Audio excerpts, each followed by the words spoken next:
we are very far removed from our food. The time from when it gets harvested to when it reaches you is surprisingly long. You get things at the market that probably haven't been harvested for 24 hours. There's not, I don't think, a way, unless you have it in your backyard and go out and pick it and take it inside and eat it, to get things that are actually that fresh. And think about the carbon footprint of how much we cut out. Local food not just being healthy and tastier, it has the ability to impact our environment. They have made it so easy for us to be successful there. Being in the middle of downtown, it's much more visible, for people to see that we're there, to happen by, shop the extras and stuff like that. So, we try to educate people about what's available across the board. We like what we do, but there's others. Yeah, absolutely. And you mentioned healthy local foods. So you've grown up around this your whole life. I have lived on a farm my whole life, and we've always had a garden. We've always home canned stuff. We've always had, livestock. So to me, I've grown up used to eating homegrown beef, What do you think about the stuff from like a big box store? Like when you try it, do you ever try it? Anytime I've ever eaten any beef from a grocery store, I thought there was something wrong with it.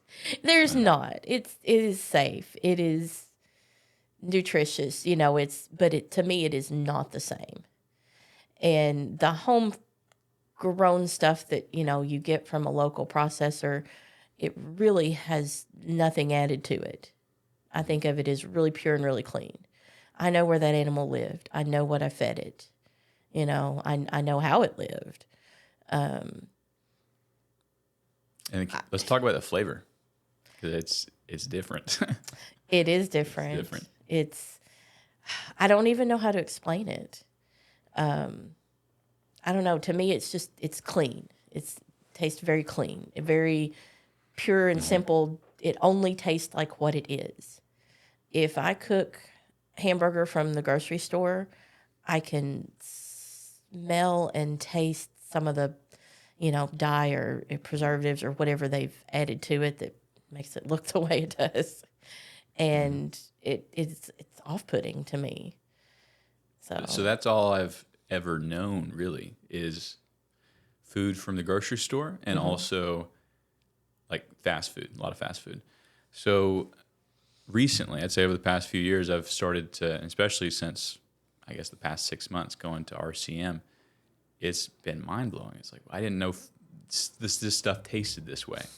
Yeah, I challenge even you the produce from to the get a grocery roast store. from a grocery store and like a beef roast from the market and cook them and compare them. And the roast beef from the market, I guarantee, will blow you away. Yeah. I got a chicken from someone, a vendor recently, and it was good. It was really good. But it's different. You grow up, I went to school at Pottsville, and in health class and stuff like that, you'd hear, okay, you got to eat the healthy produce. But whenever I tried that stuff from the store, it was just kind of flavorless and not that great. And I just noted the contrast of the stuff that I've eaten, like the apples that one of your vendors has. It's completely different. Like it's just to the point where I like apples. They're delicious. I would love to eat them, but the stuff that I guess I had an opportunity to eat previously just wasn't. Yeah. So that's the part that I think we've lost. You might be a little immune to it, but for someone just fresh like me who's just come into this, that's like the thing that sticks with me most. Is like, wow. We've lost a lot of things in our food system, I think, where in order to be big and produce a lot, we are very far removed from our food. People don't know where their food comes from, generally. It has to be, picked and handled and transported, and the time from when it gets harvested to when it reaches you is surprisingly long, I feel like, in a lot of cases. And so you get things at the market that probably haven't been harvested for 24 hours. There's not, I don't think, a way, unless you have it in your backyard and go out and pick it and take it inside and eat it, to get things that are actually that fresh. And think about the carbon footprint of how much we cut out when you're not trucking something halfway across the country before it gets to you. So I think that, local food, not just being healthy and tastier and all that, has the ability to impact our environment. Climate change is something a lot of people are talking about right now, and how do we reduce that? Just like talking about moving to electric vehicles, I think we ought to be talking about moving to local food systems. What can we grow in our area? I like that. I've been researching permaculture recently. And I still got a lot to learn, but it's interesting, Well, in the climate here in Arkansas, you can grow a lot of things. I was at a farmers market conference 2 years ago and listened to a presentation called the Next California Project. And that's something really interesting if you want to look it up. Next California Project. And I'm going to try not to butcher this and just kind of put it in a nutshell. In recent years, there's been a lot of problems in California with the weather, with water, with having enough water to support the agriculture and everything that they have out there. They are looking at a lot of, I think, the mid-Mississippi River Valley, in Arkansas and surrounding states as the next California, or the next place that they think we can, produce large amounts of agricultural products that, are going to feed the country. Is that a good thing or a bad thing? Yeah, I think a lot of it is good. I mean, I hate to see farmland turn into subdivisions. So to me, I think that feels a little better. Yeah, I guess that's a good point. But at the same time, I think we have to be careful, how we change the land, especially in this time of, kind of watching climate change. We don't want to do anything, too drastic, I don't think. But they seem to have had a good idea and a good plan and, a way to figure out how to produce food. Because it's different here than California. Our climate's a little different. It requires some things that you don't have to have there. But at the same time, it's kind of new and exciting. So, do you think there's a possible? Is it realistic to assume one day everyone could get locally produced food, like communities supporting the food production that they need for themselves, or is this way you of could like grow the global... enough food in your yard? If you had just a regular sized yard, you could probably grow more food than you think just in your yard. We've gotten away from everyone growing a little bit of their own. And I think that would be a good direction to go back. If and you don't have to grow everything. If you grow 2 or 3 things and do it really well, and then trade with someone who does something different. There's a whole local food circle that way. I've started my first food adventure. Potatoes in a bucket. It'll work. Potatoes in a bucket with some onion and some marigold. We'll see how it goes. Should be just fine. It is be the first time I've grown anything. And I got the son involved, got my family involved, so they're excited for it. But I can't wait to see your potatoes. Yeah, I feel like there's a lot of people out there like me, or at least say me a year ago, completely unaware. Now I feel like I'm just getting introduced to a whole big old world. So thank you. I mean, through the community market. I mean, the first time I heard about the community market was one of your vendors. She was here actually, CC.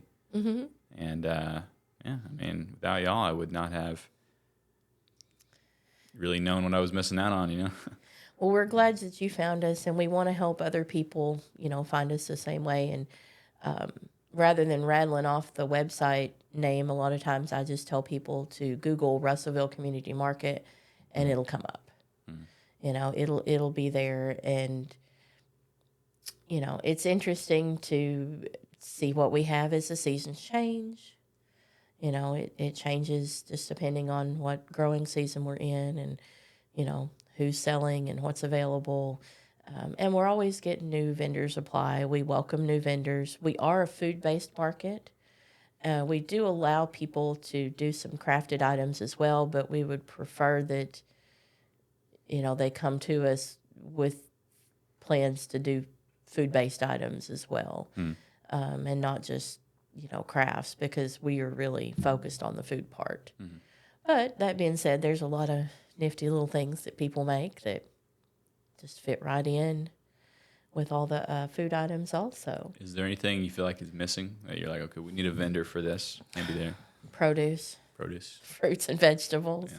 We can't get enough fruits and vegetables. I noticed there's not a ton of that there. I didn't know if it was out of season for these things or a little bit. It's early for a lot of things, you know. Not as many people grow all through the winter. That's possible to do. Yeah. You just need maybe a greenhouse, I guess, or I don't even have a greenhouse. I have raised beds in my garden, and I put frost blankets, or you know, like a row cover on them that transmits light and moisture, but will help keep the temperature up inside, and it just stays covered most of the winter. And when you plant, you know, cooler weather items, it does better at, you know, surviving those colder temperatures. There are some things, you know, when if it gets really drastically cold, you'll lose some of it. But like carrots, can't kill carrots. If you'll plant them in the fall and get them up and established before it gets truly cold, they will literally sit there in the snow all winter. And then in the spring, they'll kind of move along and make carrots. But in our climate, if you plant them now, there's a good chance that they will try to bolt or try to create flowers before they've been there long enough to actually create carrots. Carrots are a very long crop. I think probably at least 100, maybe 110 days. It depends on the variety. But it's a long time. And so when it gets real warm real fast here, it triggers the plant to, you know, oh, it's hot now. We're done. We're going to make flour, make some seeds so that we live on. And it'll get to that point before it's actually made the carrot. But okay, there's a lot of things that live really well. I don't think I mentioned that in 2018, when we moved to the depot, is when we also became a 501c3 nonprofit. And so Russellville Community Market is a not-for-profit organization. I kind of feel like our job as workers at the market is to help be the middleman between the amazing local growers and bakers and makers and the customers. Our job is to help the two meet. And we're trying to do it in a way that provides convenience, you know, with shopping online and being able to just come and pick up. We don't want to, you know, eliminate that, being able to meet the people that produce your food and talk to them face to face, you know, like you would at a traditional farmer's market, which is why a couple times a year we'll have an open house where we encourage our vendors to come, set up, give samples, talk to people, you know, give them an opportunity for some of that face to face meeting where your food comes from, kind of, sort of. But the rest of the time, I think we're providing efficiency.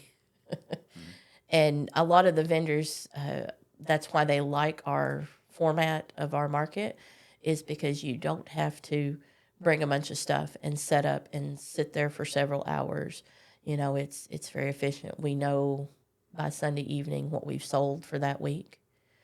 And on Tuesday, they just have to drop it off. What do you do with extras? I know sometimes you do have that. Do you always sell out of those, or do you ever have we do pretty well, I think, most of the time with extras, which is really wonderful. Our customers are great. we don't always sell all of it. Occasionally, if there's some food items left over, things that are going to be perishable, like baked goods or vegetables or something, most of the vendors will allow me to donate that. And so I can donate to, food pantries, Sharing and Caring in Dardanelle. We could take things probably to Main Street Mission.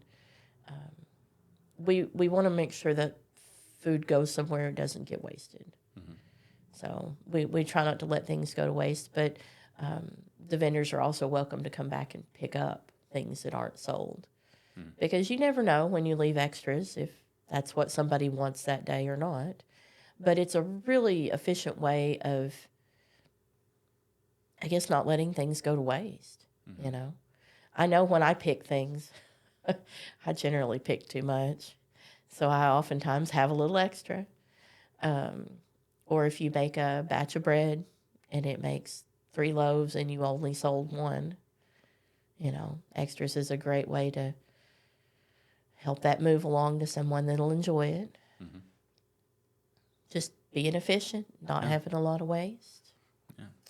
Well, Ariel, is there anything else that you would like people to know about what y'all are doing? Well, we want to really say thank you to our tech volunteers. Since the very beginning of this market, we have had volunteers from tech who have been very integral in helping us run the market and providing help, on market day, assisting vendors dropping off and customers picking up. So we really, really appreciate the role that they have played in the growth of our market. This year, we're having our spring open house on May 21st, which is also Taste of the Valley. And so we will be in the Presbyterian Church here in downtown Russellville, Central Presbyterian Church, the same time that Taste of the Valley is going on. And I think that's an interesting correlation because while you can sample all the fantastic foods, from restaurants and businesses here locally, you can cross the street over to our open house and meet some of our growers and bakers and makers and purchase some local foods to take home with you. So I think that is hopefully going to be a very interesting day. We also participate in the SNAP program. We accept SNAP or EBT cards year-round. And one of our goals this year is to reach more SNAP customers, to help those people realize that, we're here, we accept it, we're year-round. They can access that really awesome quality, meat, eggs, and vegetables that I feel like are very comparable to grocery store prices. I think there's a misconception that this is, too expensive or too fancy or whatever, but we have a lot of just plain good food. And we would love to share that with them. We're also participating in the Double Up Food Bucks program, which runs May 1st through October. And in that program, if they spend $20 a week with their SNAP or EBT card, they receive $20 worth of credit to be spent on fruits and vegetables. And so, double your money. Yes, and there's no trick to that. You have to use your Double Up bucks for produce and vegetables, but it is truly doubling your money May through October. So we're really excited to, see how we do with that this year. And we are also partnering with someone to offer a delivery service. So, watch our website and our Facebook for information coming out about that very soon. We're going to be doing some, I think, polling, just kind of asking people some questions and trying to develop a kind of a delivery route. But we're not going to be able to cover a huge area, especially starting out, but, probably for sure, in the city, right here in town, we would like to be able to offer that service as another way to help people get what they need. That's awesome. That's one of those projects you were telling me about that y'all been working on. Yes. So we're excited that one is about ready to start, that we've just kind of had to work out a lot of the details, but. And y'all take card now. We do. So if people like me, they don't carry cash as often, it's a little bit easier. We accept cash, checks, SNAP EBT cards, credit and debit cards. So we're excited to just find more ways to help people get what they need. That's awesome. That's awesome. Well, is there anything else that you've written down? No? Well, thank you so much, Ariel, for coming on and sharing the story of Russellville Community Market. Thank you for having us. Look up that on Facebook, or Facebook or Google, Russellville Community Market. Yes, you'll find our website. You can sign up to be a customer, or you can create an account and apply to be a vendor. We would love to have more produce growers. We're excited to help people access healthy local foods and be that connection between the growers and the customers. I like it. Well, thank you for joining us, and thank you everyone for listening.